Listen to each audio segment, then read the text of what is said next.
এখানে 5টা বড় সাইজের আলু আমি ছুলে নিয়েছি। 5টাই যে দিতে হবে তার কোনো মানে নেই, যে যতটা পরিমাণে বানাবে সে ততগুলো আলু নেবে। এইখানে নিয়ে নিয়েছি আমি গ্রেটার। এবার আলুগুলোকে আমি গ্রেট করে নিয়ে 4 থেকে 5 বার ভালো করে কষিয়ে ধুয়ে জলটা ঝরিয়ে নিয়েছি।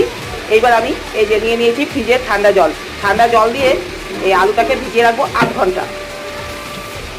ভিজিয়ে রাখার পর আমি একটা ঝাঁঝরির মধ্যে তুলে নিই। ঝাঁঝরির মধ্যে আলুটাকে ভালো করে ছেঁকে তারপর একটা কাপড় পেতে এই যে ফ্যানের হাওয়ায় আমি আলুটাকে ভালো করে শুকিয়ে নিয়েছি, একদম ঝরঝরে হয়ে গেছে। কড়াইটা খুব ভালো করে গরম করে নিয়ে আমি দিয়ে দেবো এতে 2টার মতো সাদা তেল।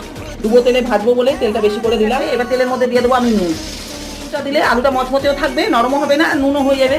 এইবার দিয়ে দেবো আমি আলুটা। দিয়ে আলুটা একদম লাল করে ভেজে নিয়েছি। এবার একটা ছাঁকনি হাতা দিয়ে আলুগুলো তুলে নেবো।